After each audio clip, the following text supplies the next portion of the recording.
보통 우리가 이제 안 믿는 그 사람들이 가끔씩 예수 믿는 사람들, 교회 다니는 사람들을 좀 이렇게 비판하고 또 때로는 좀 조롱하기도 하는 그런 이야기를 합니다. 가만히 들어보면 크게 한 두 가지 정도 되는데요. 첫 번째는 보면 왜 자기들만 옳다고 하는가. 그리고 아니 예수 믿는다고 하면서 왜 이렇게 자기들끼리 막 싸우고 그렇게 하나가 되지 못하느냐. 뭐 교회가 왜 이렇게 싸우냐. 뭐 이런 이야기. 또 하나는 뭐냐면 겉으로는 되게 거룩한 척하면서 실제로는 뭐 우리하고 다를 게 뭐 있냐. 뭐 하나님 막 들먹이면서 오히려 어떨 때는 우리보다 욕심이 더 많더라. 그래서 나는 교회 다니는 사람들 그 위선과 그 가식이 난 너무너무 싫다. 이렇게도 말하는 분들도 있습니다. 그런 얘기를 들을 때면 또 목사 한 사람으로 또 여러분들은 또 신앙생활 하시는 분으로 어떤 생각이 드세요? 저는 그런 얘기를 들으면 이 시대와 여러 가지 또 저 자신을 바라보면서 절대 그렇지 않다라고 이렇게 부정하기는 어렵겠더라고요. 또 마음이 약간 좀 뜨끔한 그런 부분이기도 하다는 생각이 듭니다. 언젠가 한번 겨울이었는데요. 이제 그 호떡을 파는 그 이제 포장마차 아주머니와 이제 호떡 사러 들어가서 이제 굽는 동안 잠깐 이제 이런저런 이야기를 한 적이 있었습니다. 근데 그 아주머니가 이야기를 좀 하시더면 그러는 거예요. 혹시 목사님이세요? 이렇게 묻는 거예요. 근데 그 얘기를 듣고 제가 기분이 그렇게 나쁘지 않았습니다. 내가 목사처럼 좀 보였나? 이런 생각하면서 아마 그분도 교회 다니시는 분들 같다는 생각을 했습니다. 우리가 이게 사람들을 만나면 저 사람이 나를 어떻게 보는가 이런 것들을 우리가 생각하게 되죠. 만약에 내가 이제 모르는 사람을 만나서 이렇게 이야기한다든지 대화하다가 내가 혹시 목사 혹은 내가 교회 다니는 뭐 장로 권사라고 하면 혹시 그 사람이 깜짝 놀랄 그런 사람이 있는가?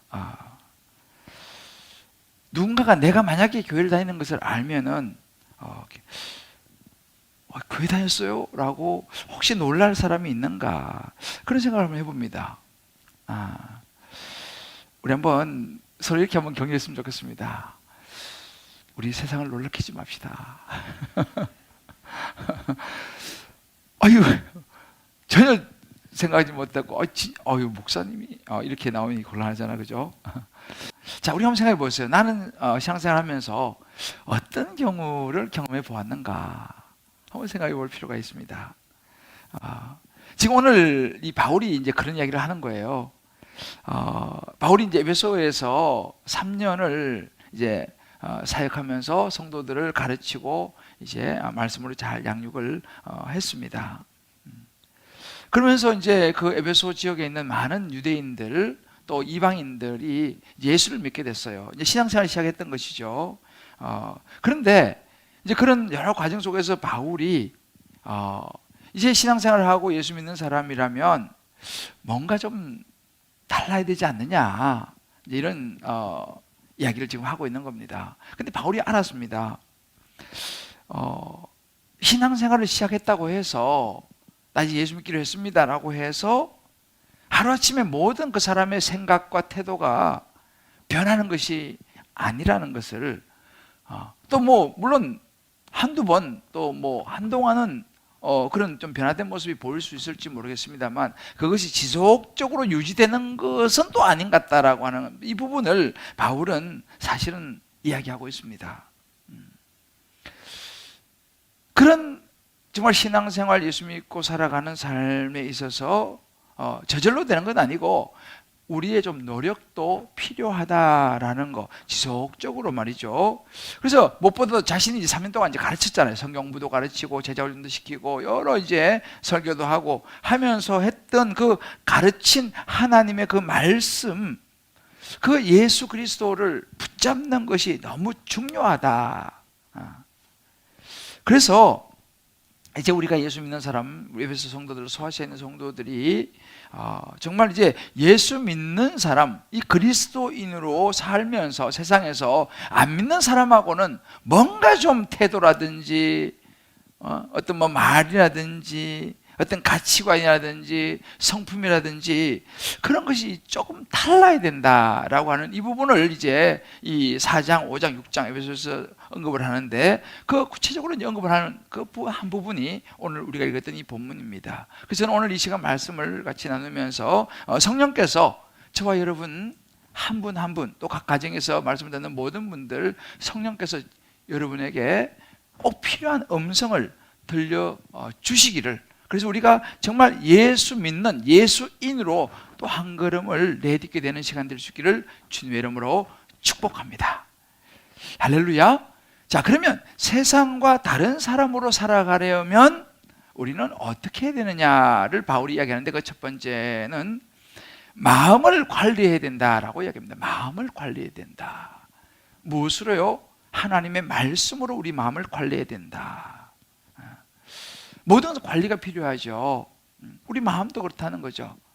그래서 바울이 말하기를 예수 믿으면 무엇보다도 우리 마음이 17절 말씀 보게 되면 허망한 이제부터 너희는 이방인이 그 마음에 허망한 것으로 행한 같이 하지 마라. 그 예수 안 믿는 이방인들이 가지고 있는 그 허망한 마음을 가지고 살아서는 안 된다 이렇게 얘기합니다. 자, 그럼 여기서 말하는 허망한 마음이 어떤 마음일까요? 이 허망한 마음을 얘기할 때는 이제 그 로마서 1장 21절 말씀 보게 되면 이렇게 말합니다. 하나님을 알되 하나님을 영화롭게도 안 하고 감사도 안 하고 오히려 그 생각이 허망하여지며 미련한 마음이 어두워진다 이렇게 말합니다. 다시 말하면 하나님을 아는 것 같지만 하나님과 아무 관계없이 살아간다는 거예요. 하나님을 높이지도 않고 감사하지도 않고 그냥 자기 생각대로 그냥 자기의 본능대로 자기 하고 싶은 대로 살아가는 사람, 그래서 마음이 좀 더 어두워지는 사람을 허망한 마음이라고 이야기합니다. 베드로 사도는 베드로서 2장 17절 이렇게 말해요. 이 사람들은 물 없는 샘이요, 샘은 샘인데 물이 없어요. 광풍에 밀려가는 안개니 그들을 위하여 캄캄한 어둠이 예비되어 있다. 그러니까 샘은 물이 있어야 되잖아요. 안개는 여러분 자욱하지만 바람 불면 해가 뜨면 사라져버리는 것이 안개입니다. 이와 마찬가지로 우리 마음속에 신앙생활하고 예수 믿으면서도 영원하지 않는 거, 잠시면 사라질 그 안개와 같은 그것에 온통 우리 모든 마음을 빼앗기고 살아가지 않느냐라는 거예요.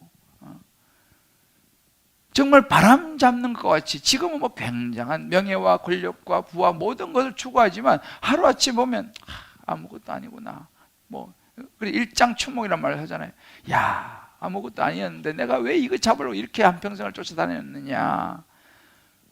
그런 것에 집착하고 마음을 빼앗기는 마음을 허망한 마음이라고 바울은 이야기를 합니다. 이런 마음을 우리가 가져서는 안 된다.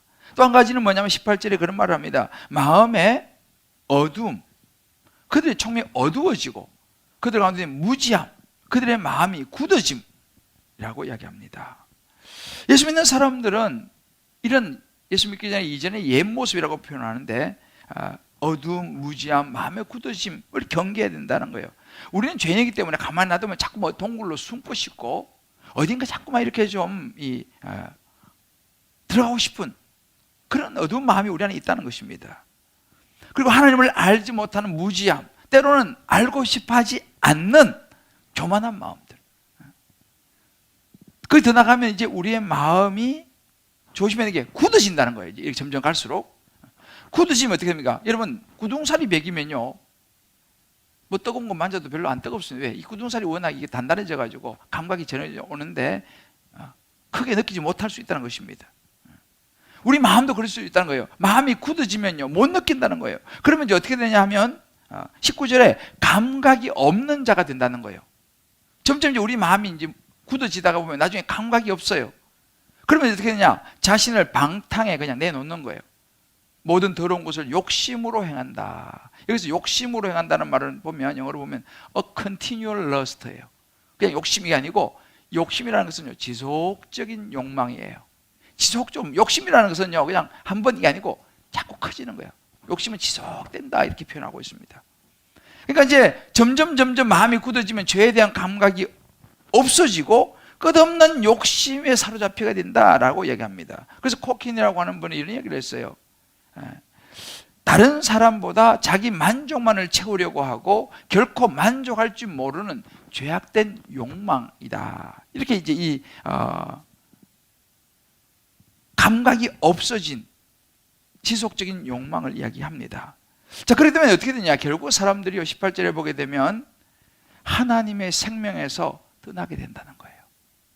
점점. 그러면 이제 하나님을 멀리 해버리고 하나님과 상관없이 살아가게 된다. 이런 마음을 우리는 가져서는 안 된다라고 합니다.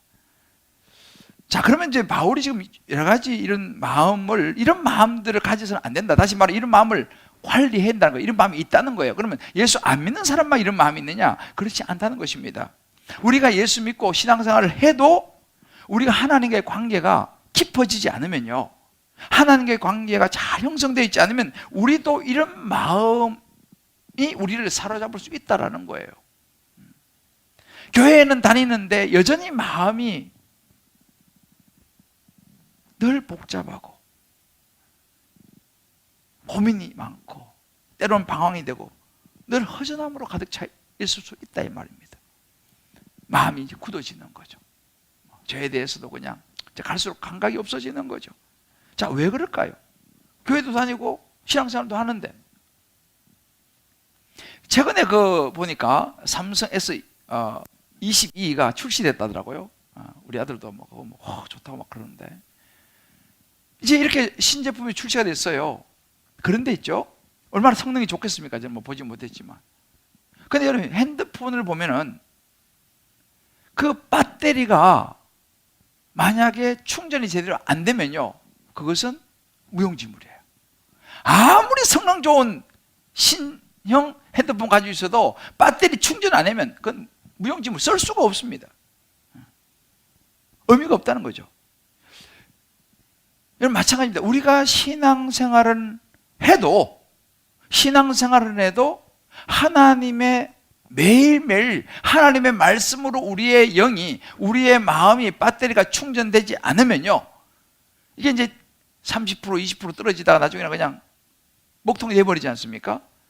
하나님과 관계도 마찬가지예요. 항상 충만하지 않아요. 하나님 말씀이 공급받는 것이 조금 줄어들다 나중에 희미해지다가 점점 이제 화면도 희미해지잖아요. 그러다가 나가버린다는 것입니다. 그렇게 되면 우리가 어떻습니까? 신앙생활하고 교회는 다니지만 솔직히 어떻게 되냐면 교회 안 다니는 사람들하고 별 다를 바가 없어진다는 사실이에요.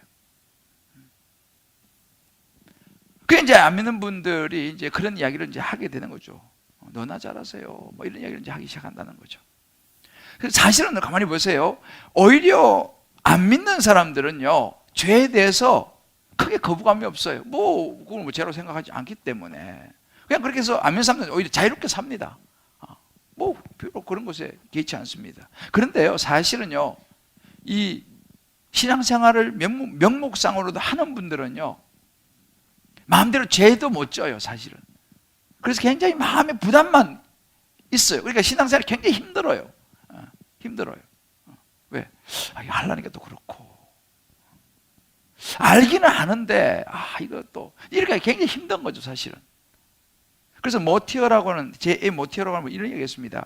안다는 것은 단순히 머리의 활동이 아니라 그것이 또한 순종으로 이어지지 않는다면 아무것도 아는 것이 아니다, 이렇게 말해요. 우리 지난주에 말씀 봤죠?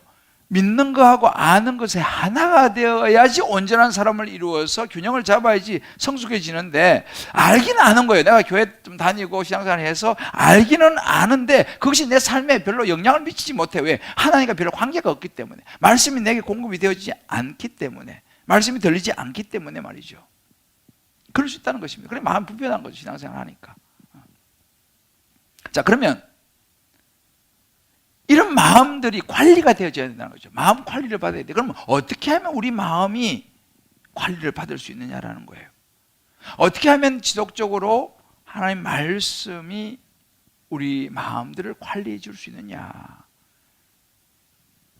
관리사가 필요하다는 거예요.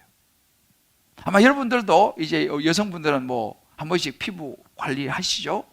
관리 안 하면 어떻게 됩니까? 뭐 안 해도 괜찮은 분도 계시긴 합니다만 대체로 다들 관리합니다. 그래서 뭐 때에 따라서 동동구름물을 사가지고 바르잖아요. 관리해요, 관리. 그죠?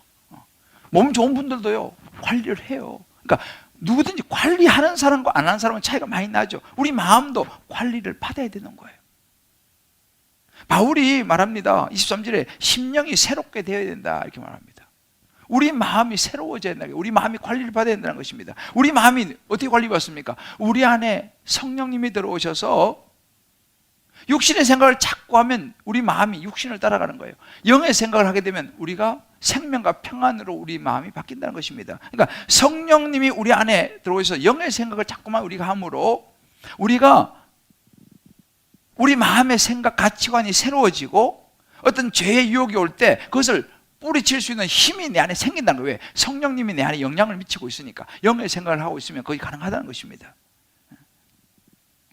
바울이 또 이야기하는 것이 뭐냐 하면 오늘 본문에서는 24절에 의와 진리의 거룩함의 옷을 입으라 이렇게 말하는 거예요. 우리 마음에 의와 하나님을 따라 의와 진리와 거룩함이 있을 때에 우리가 새 사람을 입을 수 있다. 우리 마음이 관리를 받을 수 있다 이렇게 얘기합니다. 자, 그러면 진리가 뭐냐라는 거예요. 오늘 21절을 말씀하시면 진리가 예수 안에 있는 것 같이. 진리는 뭐냐? 진리는 예수 안에 있는 거다 말입니다. 다시 말하면 진리는 예수님이 진리다 이렇게 말하는 거죠. 그 예수님이 내 마음을 다스릴 때에 우리 마음이 관리가 된다라고 이야기하는 것입니다. 에베소 1장 13절에서는 바울이 이렇게 말합니다.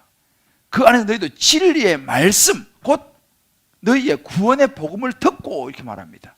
또 성령의 인치심, 아까 말했죠. 성령의 다스리심을 받고 진리의 말씀이 뭐냐? 구원의 복음, 예수님이다 이 말이죠. 그러니까 우리 안에 예수님이 들어오셔서 우리 마음을 관리해 주셔가지고 때로는 해야 될 것과 하지 말아야 될 것, 또 때로는 거부해야 될 것과 받아들여야 될 것을 예수님이 우리 안에 계셔서 분별시켜 주셔야 할 때 우리 마음이 관리가 된다라는 것입니다. 이게 마음 관리예요. 우리 마음의 주인이 누구냐라는 거죠.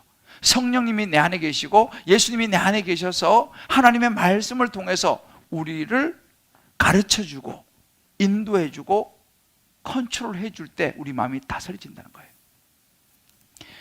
제가 그제 기사를 봤는데요. 여러분 뭐 이분 나이가 벌써 많이 드셨더라고요. 대도 조세형이라고 7, 80년도에 아주 그냥 뭐 부잣집 훔쳐가지고 가난한 사람 나눠줬다 뭐 사실인지 모르지만 그래서 대도 뭐 홍길동 뭐 이런 별명을 가졌다고 하는데 이분이 나이가 벌써 84세가 됐더라고요 보니까. 근데 엊그제 다시 이분이 구속이 됐어요. 근데 놀라운 것은 뭐냐면요. 82년도에 이분이 이제 또 구속이 돼서 15년형을 선고받고 15년을 감옥을 살면서 이분이 아마 예수를 믿게 됐나 봐요. 그 출소를 해가지고 이분이 신학을 공부해가지고 뭐 사실인지 모르겠지만 목사가 됐다고 제가 얘기를 들었어요. 그런데 그때부터는 이분이 이제 목사가 돼가지고 막 간증도 하러 다니고 한동안 막 그렇게 하고 또 일본 선교도 가고 이렇게. 그런데 어떤 일이 생겼냐면 일본 선교를 가가지고 거기서도 뭐 간증하고 뭐 그랬겠죠. 선교를 가가지고 일본의 부유한 집을 털다가 붙잡힌 거예요, 이분이. 그래가지고 또 감옥을 가게 됐어요. 목사의 신분이었다고 하는데. 그런데 그다음부터 이제 또 뭐 이런저런 계속 이제 감옥 들어가려 하다가 2달 전에 또 출소를 했대, 이분이. 2달 전에 출소를 했는데 또 지난주에 또 훔치다가 또 잡혀가지고 또 구속된. 그래서 이제 그 기자가 이제 그 구속된 그분에게 이제 이렇게 물었어요. 왜 또 범행을 저질렀습니까? 이렇게 물었대. 그분이 뭐라고 이야기했겠어요? 아무 대답을 안 하더래. 대답이 없어요. 진짜 생각해 봤습니다. 왜 그랬을까? 뭐 어디서 뭐 신학을 공부하고 어떻게 하면 목사 된지는 모르겠지만 아무튼 그래도 목사가 됐다고 들었는데 왜 그랬을까? 분명한 하나는 뭐냐면요, 그분이 뭐 어떤 목사라고 직함을 가지고 있었을지 모르지만 그 사람 마음이 관리가 안 된 거예요. 그 행동이 관리가 안 된 거예요. 그 마음이 관리가 됐으면은 그럴 수가 없지요. 그 마음에 성령님께서 계셔서, 바울이 오늘 얘기하잖아요. 성령님께서 계셔서 그의 마음을 주장하셨다면, 정말 하나님 말씀이 그 안에 있어서 예수님의 복음이 확실히 있어서 그 마음을 주장했다면은 그러지 않았을 거라는 거예요.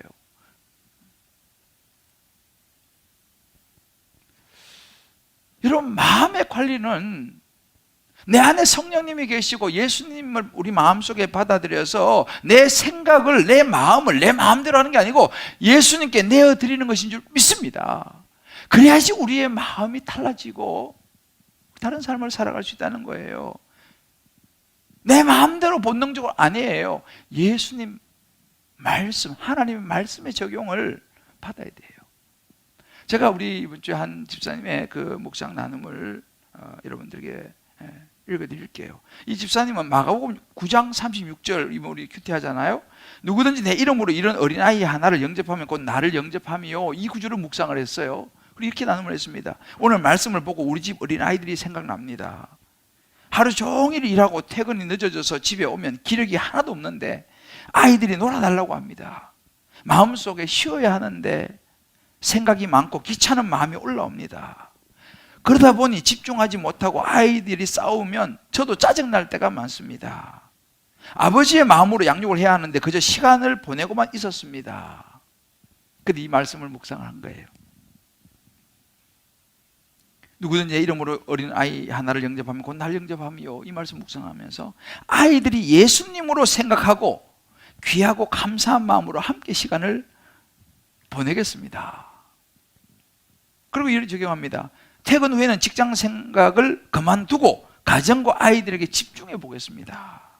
아침 시간을 잘 활용해서 아이들과 시간을 보내겠습니다. 자, 여러분, 이게 마음 관리하는 거예요. 뭐 대단한 것이 아닙니다. 말씀을 묵상하니, 그래, 어린아이 영접하면 나를 영접하는 것이다. 그래, 맞아. 우리 아이들이 예수님이라고 생각하고 내가 그 아이들 영접하고 잘 놀아줘야겠다. 이게 마음 관리 아니에요?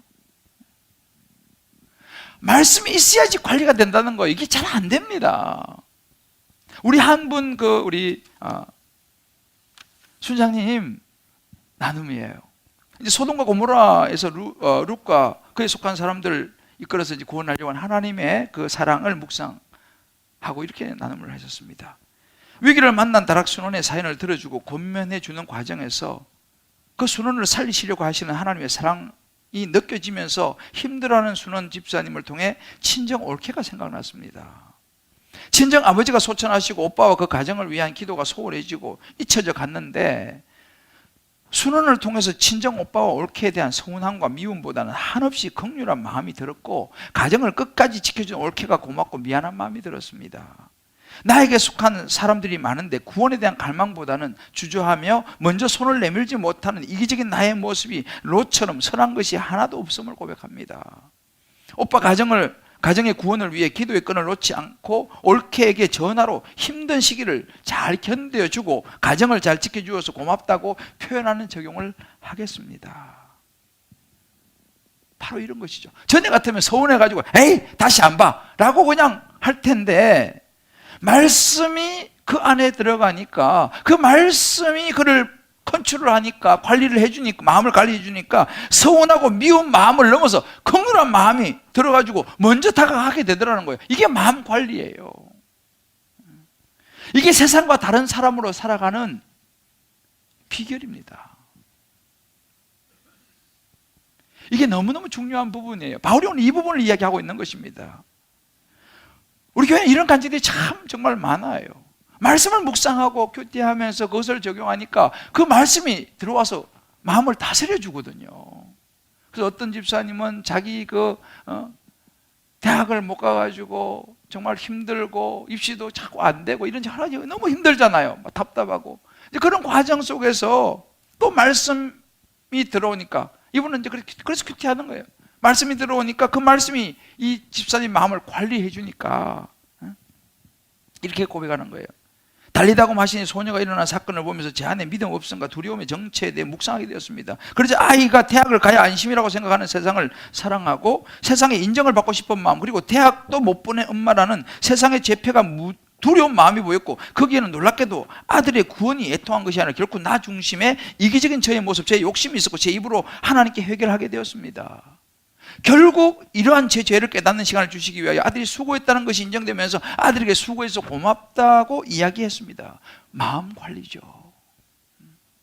세상과 다른 모습으로 살아갈 수 있는 힘이 여기 있어요. 보통 이런 정도면 막 지옥이죠. 애하고 맨날 싸우고 그냥 어떻게 해서 그러냐 막 그러는데, 그게 아니라 말씀이 마음을 관리해 주니까, 야, 미안하다 엄마가, 내가 너한테 너무 많은 짐을 줬구나. 여러분 각자 한번 적용해 보세요. 신앙생활하면서 여러분, 우리는 마음을 어떻게 관리하고 있습니까? 요즘 내 마음을 온통 사로잡고 있는 것이 무엇입니까? 안개와 같이 사라질 것, 이 땅에 있는 일시적인 것입니까? 아니면 영원한 하나님의 나라입니까? 하나님의 말씀이 여러분을 관리하고 있어요? 세상이 여러분의 마음을 관리하고 있습니까? 두 번째, 다른 사람으로 살아가기 위해서 우리는 행동을 관리해야 돼요. 우리의 행동을 관리해야 되는데, 어떻게 행동을 관리하느냐? 여기에는 예수님의 복음이 필요하다는 거예요. 예수님의 사랑이 필요하다는 것입니다. 얼마 전에 최근에 저희 아들이 제대를 했어요. 시간이 진짜 빨라요. 물론 갔다 온 사람은 그렇게 안 느끼겠지만 우리 부모님은 되게 빠른 것 같아요. 이제 군복을 벗고 사회인이 됐습니다. 다시 이제 학생으로 이제 돌아갔어요. 근데 여러분 생각해 보세요. 이제 제대를 해서 사회에 나와서 학생으로 돌아갔으면 이제는 학생에 맞는 삶을, 또 학생에 맞는 옷을 입고 살아야죠. 근데 계속 그냥 군복 입고 충성 그러면서 이것이 아닙니다 말이죠. 뭐 이렇게 말투하면서 이렇게만 하면 이거 좀 이상 아니겠어요? 이제 제대했으면, 그죠? 이제는 사회인으로 돌아와서 이제 자기 학생의 신분으로 돌아가고 이렇게 살아야 되는 것이죠. 만약 계속 그렇게 한다면 이제 주변의 사람들도 헷갈릴 것이고, 이 사람이 군인인가? 자기도 헷갈릴 것입니다. 그 정상이 아니죠, 그죠? 우리도 마찬가지예요. 바울이 그렇게 말하는 거예요. 이제 신앙생활로 예수를 믿었으면, 예수를 믿는다는 것은 22절 보면 유혹의 욕심을 따라 썩어져가는 구습을 따른 옛사람, 옛날 옷 이제 벗어버려야 됩니다. 이제는 더 이상 옛날 예수 안 믿는 유혹의 욕심을 따라 옛날 습관을 살아가는 그 사람이 이제 아니라는 걸 알아야 돼요. 그래서 24절에 말합니다. 이제는 하나님을 따라 의와 진리와 거룩함으로 입을 이제 새 사람을 입으라는 거예요. 이제 옷을 바꿔 입어야죠. 이제는 신분이 달라졌기 때문에 다른 옷을 입어야 한다는 사실이죠. 이제 하나님의 자녀가 되었으면 하나님의 자녀의 옷을 입고 예수 믿는 사람으로서 더 이상 옛날처럼 이방인, 하나님 모르는 사람도 살아서는 안 된다 얘기죠. 새로운 기준을 따라 살아가야 한다는 이야기입니다. 근데 이게 현실적으로 어려운 이야기예요, 그죠? 왜? 습관이 있으니까. 이게 쉽게 고치지 않아요. 우리 아들이 이제 제대한 지 몇 주 이제 됐는데도 한 번씩 전화하는데 뭐 했지 말입니다. 충성 뭐 그런 거예요. 왜요? 아직까지 이제 얼마 안 되니까 아직까지 그 말투가 이제 나오는 거죠. 그렇지만 우리 중요한 것은 뭐냐면, 이제는 우리가 하나님의 자녀가 됐으면 그런 것들을 이제 벗어버려야 되는 거예요. 어렵죠. 이제는 그런 영향력, 그런 유혹들을 떨쳐버려야 된다는 사실이죠. 그러기 위해서 우리가요, 중요한 것이 뭐냐, 여러분 컴퓨터로 치면요 어떻게 됩니까? 소프트웨어를 바꿔줘야 되는 거예요. 이 핵심 프로그램이 뭐예요? 컴퓨터 모니터만 바꾼다고 해가지고 모니터 머신을 바꾼다고 해서 거기 뭐 머신이 나옵니까? 아니죠. 그 안에 프로그램을 제대로 집어내야죠. 소프트웨어를 바꿔줘야지 다른 그림이 나온. 마찬가지로 우리가 예수 믿었으면 이제 우리 안에, 우리 마음에 예수 그리스도로 프로그램을 바꿔줘야 될 줄 믿습니다. 그래야지 우리의 행동이 밖에서 나오는 거죠. 정말 우리가 이제는 교회를 다니는 것도 중요하지만 이제는요 제대로 예수를 믿어야 될 줄을 믿습니다. 예수를 제대로 믿어야지 우리의 삶, 우리의 행동과 태도가 바뀐다는 거예요. 예수를 확실히 붙잡아야 됩니다. 이제 거기서 이제 변화가 시작되는 것이죠. 날마다 예수의 복음으로 옷을 갈아입어야 되는 거예요. 이제 예수님을 닮아가기를, 우리가 이제는 성숙하기를, 성장하기를 이제 한 걸음씩 내딛어야 된다라고 지난주에 말씀드렸죠. 근데 유혹의 욕심을 따라, 구습을 따른 옛사람을 벗어버리라, 이 말은 벗기가 어렵다 이 말이죠. 벗어야지 입을 거 아니겠습니까? 그죠? 그러니까 마음의 유혹을 따라 살아가고자 하는 옛사람을, 그 옷을 벗어야 되는데 이게 벗기가 어려운 거예요. 안 벗으면 새 옷을 못 입잖아요. 그런데 이 유혹 욕심이라는 것이요, 우리를 속여요. 그것이 달콤하고 좋고 재미있기 때문에, 그런 기억이 우리에게 남아있기 때문에, 이스라엘 백성들이 출애굽을 해가지고 툭툭 하면 애굽에 먹던 그 맛있는 거 생각하잖아요. 종으로 살았으면서도. 그것이 마치 우리에게 좋은 걸 줄 것 같은 순간적인 생각들을 우리에게 주기 때문에 사실은 결국 멸망으로 가는 것인데 말이죠. 여러분, 제가 어제 이번 주에 보니까 연예인 에이미라고 어떤 연예인이 있더라고요. 그 에이미 연예인, 여자 연예인인데 또다시 마약 투여 혐의로 구속이 됐어요. 그래, 야, 이게 근데 세 번째래, 세 번째. 이번에 세 번째에서 이제 아예 그냥 이제 형도 많이 이제 실형을 선고받았어요. 참 안타깝더라고요. 보니까 그냥 좀 잘 그냥, 예? 지난번에 또 미국도 추방되기도 하고, 그러다 이번에 또 한국에 들어온 지도 지금 1월 달에 들어왔다는 거예요. 그런데 불과 지금 얼마 되지 않아 또 해서 또 구속됐어요. 마약의 그 유혹, 그 황홀함을 떨쳐버리지를 못하는 거예요. 그렇기 때문에 어떻게 됩니까? 당장은 잠깐은 그것이 어떻게 우리에게 뭐 황홀함을 줄지 모르지만 결국은 자신의 삶도 꿈도 다 망가져 버리는 거 아니겠습니까? 이게 세상의 유혹이라는 거예요. 우리의 행동이, 우리 마음의 이 소프트웨어가 예수 복음이라고 하는 이 소프트웨어를 안 갈아 끼면 어렵다는 이야기예요. 그런데 우리 마음, 우리 행동을 관리하는 그 소프트웨어 프로그램 중에서 더 중요한 코드가 뭔지 아세요? 사랑입니다. 제가 지난주에 말씀드렸죠. 바울이 이야기하는 그 성숙의 절정에는 사랑이 있다 그랬죠. 마찬가지입니다. 우리의 행동을 관리해주는 복음의 핵심에는 사랑이 있어요. 무슨 사랑입니까? 하나님의 사랑을 내가 느껴야 돼. 하나님이 나를 사랑하시는구나. 나도 그 하나님을 사랑해야 돼요. 여러분, 연애해 보셨죠? 연애했을 때 막 사랑하니까 어땠어요?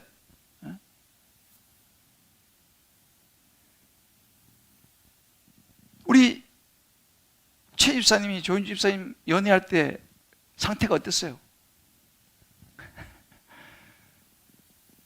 저 자매가 내가 어떤 옷 입으면 좋아할까? 어떤 머리 스타일 하면 저 자매가 좋아할까? 이런 생각하잖아요. 왜? 사랑하니까. 사랑하면 그 사람이 맞춰주기를 원해요. 그러면 사랑하면요, 힘이 나온다니까요. 이게 사랑의 힘이에요. 우리가 예수를 믿되 하나님을 사랑해야 될 줄을 믿습니다. 할렐루야. 하나님을 사랑해야 돼요. 하나님이, 그러기 위해서 하나님이 나를 얼마나 사랑하는지 알아야 돼요. 하나님 우리를 얼마나 사랑하셨습니까?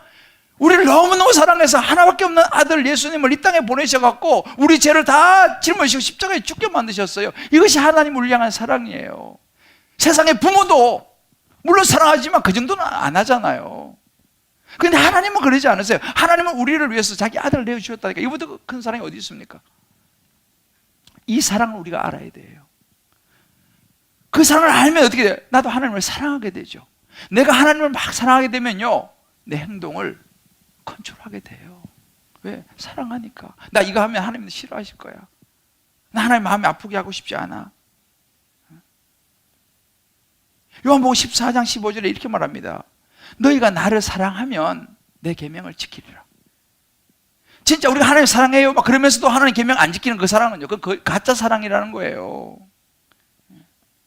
요한일서 2장 3절 이렇게 말합니다. 우리가 그의 계명을 지키면 이로써 우리가 그를 아는 줄로 알 것이라 그랬어요. 진짜 여러분 하나님을 사랑할 수 있게 되기를 주의 이름으로 축복합니다. 정말 예수님을 사랑할 수 있게 되기를 주의 이름으로 축복합니다. 그러면요 억지로 안 해도 돼요. 왜? 사랑하니까. 사랑하니까. 우리가 교회 다니는 건 중요하고 신앙생활은 중요한데요, 더 중요한 것은 정말 저와 여러분 한 분 한 분이, 우리 각가지 예배드리신 분들 마찬가지입니다. 여러분 한 분 한 분이 하나님을 사랑할 수 있게 되기를 주의 이름으로 축복합니다. 그럼 우리 행동이 관리가 돼요. 왜? 사랑하니까. 사랑하니까. 제가 이 말씀 묵상하면서 이 찬양이 떠오르더라고요. 손에 있는 부기보다 나를 더 사랑하는가, 이런 옛날 찬양이에요. 손에 있는 부기보다 주를 더 사랑하는가, 이슬 같은 목숨보다 주를 더 사랑하는가. 일부 때 불러드리면 집사님이 그래요. 웬만하면 부르지 말고 가사 불러주래요. 그래가지고 제가 그냥 가사 불러줍니다. 반주가 딱 하면 내가 좀 더 잘할 수 있는데. 사랑에 이뤄가면 주님 만날 수 없어. 헛된 영화 바라보면 사랑할 수도 없어. 잠시 머물 이 세상은 헛된 것들 뿐이니 주를 사랑하는 마음 금보다도 귀하다. 사랑을 알면요, 부모가 자녀 진짜 사랑을 알면 그 부모 그 자녀 돌아옵니다. 당자 돌아왔잖아요. 사랑이에요. 또 한 가지는 우리 행동을 관리하는 데는 행동을 코칭해주는 도우미가 필요한데, 그 사람은 바로 말씀을 먼저 적용 훈련을 받았던 주변에 있는 순장님들, 목사님들, 믿음의 사람들이에요. 여러분 코치가 중요해요. 코치 없이 혼자 여러분들 배우면요 자세가 나중에는 교정하기 더 힘들어요. 그래서 코치가 너무 중요하잖아요. PT 받아보시면 알잖아요. 코치가 탁 교정해주면 그거 따라가면 잘 자세가 나와요. 근데 혼자서 그냥 막 돈 아낀다고 혼자 막 자세가 막 틀어져요. 그 코치가 어디 있느냐? 여러분 다락방에 가면 있어요. 소그룹이 그래서 중요한 거예요. 소그룹에 가면은 그런 훈련을 받은, 뭐 그렇다고 순장이 완전하지 않죠. 목사도 완전하지 않죠. 그렇지만 먼저 훈련을 받았던 순장님들이 다락방에 있어요. 그 소그룹에 가면 그런 행동에 대해서 코칭을 해주는 거예요. 서로 조언해주고 서로 이것이 너무너무 중요한 부분이죠. 여러분 아세요? 하나도 관리 안 받으면 상태가 안 좋아져요. 아무리 피부 관리 많이 잘했다 하더라도요, 한동안 쉬어버린 피부가 다시 이상해지잖아요. 우리 피부과 선생님들 있잖아요, 그죠? 지속적으로 관리해 주는 게 너무너무 중요합니다. 각자 한번 이런 이유 가지고 한번 적용해 보세요. 난 아직도 버리지 못하는 옛날 습관, 내가 가지고 있는 것이 뭐가 있느냐? 나 이제 예수 믿고 교회 다니고 내가 이제 교회 목사가 됐는데, 교회 이제 직분자도 됐는데 아직도 내가 버리지 못하는 그런, 아직도 관리가 안 되는 그런 마음, 그런 행동은 어떤 거 있는가? 정말 그렇다면 내가 정말 하나님 사랑하는가? 하나님 정말 내가 사랑하는가? 하나님 정말 사랑하기를 원합니다. 여러분들 외로워하지 마세요. 왜요? 하나님이 여러분 사랑하세요. 할렐루야. 부모는, 친구는, 친한 사람은 수시로 우리를 실망시키지만 하나님이 세상을 이처럼 사랑하사 아들을 주신 하나님은 여러분을 끝까지 사랑하신 줄을 믿으시기를 주의 이름으로 축복합니다. 우리 사랑하는 성도 여러분,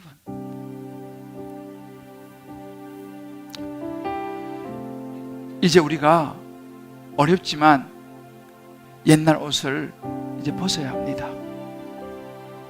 이제 예수님의 옷을 입어야 돼요. 이제 우리는 예수 사람이에요. 하나님의 자녀라는 걸 잊어버리면 안 됩니다. 이제 이방인처럼 살 수 없어요. 우리는요, 우리 하나님의 자녀가 되었잖아요. 우리가 입어야 될 옷은 예수의 옷을 입어야 되고, 예수님이 기뻐하시는 생각을 해야 되고, 예수님 기뻐하시는 행동을 해야 됩니다. 우리 주님 기쁨의 교회가 그런 교회가 되어야 될 줄을 믿습니다. 제가 최근에 참 안타까운 이야기를 들었어요. 한 젊은 자매예요. 아주 젊은 자매예요. 근데 이 자매가 이런 이야기를 했다는 거예요. 열심히 살아도 행복하지 않더라. 열심히 살아도 행복하지 않더라. 느낌이 오시죠? 열심히 살아도 행복하지 않더라. 그래서 결국은 이 젊은 자매는 목숨줄을 놓아버렸어요.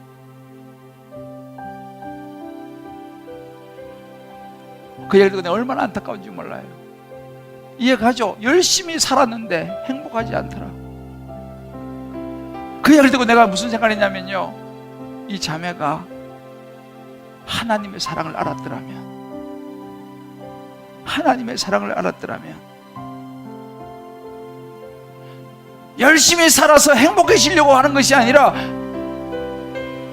하나님의 사랑을 알았다면 그 마음을 하나님이 만져주고 품어주었을 텐데, 그러면 인생의 목적이 행복이 아니라 영원한 하나님 나라에 거룩에 있다는 것을 알았다면 때로 실망되는 일이고 뜻대로 안 풀리는 일이 있어도 하나님 안에 거할 수 있었을 텐데 라는 생각을 했습니다. 하나님을 깊이 사랑하지 않으면 우린 종교인이 될 가능성이 많아요. 하나님을 깊이 사랑해야 돼요. 그 사랑을 저와 여러분이 경험하면서 신앙생활 할 수 있게 되기를 주 여러분을 축복합니다. 우리 한번 결단했으면 좋겠어요. 이제 내가 말씀으로 내 마음을 관리하며 살겠다. 이제 내가 하나님 예수의 복음, 예수 제대로 믿어야겠다. 나를 위해서 이 땅에 죽으시고 부활하신 예수 내가 제대로 믿고 그 하나님 사랑하면서, 누가 뭐래도 그 하나님 사랑하면서 내가 그 사랑 받으면서 내 삶을 관리해야겠다. 이 고백이 바울의 고백이었어요. 로마서 14장 7절에 바울이 그렇게 고백합니다. 내가 살아도 주를 위해서 살고 죽어도 주를 위해 죽겠다. 나의 모든 삶은 주님 것이다 라고 고백하면서 그는 예수인으로 살아갔습니다.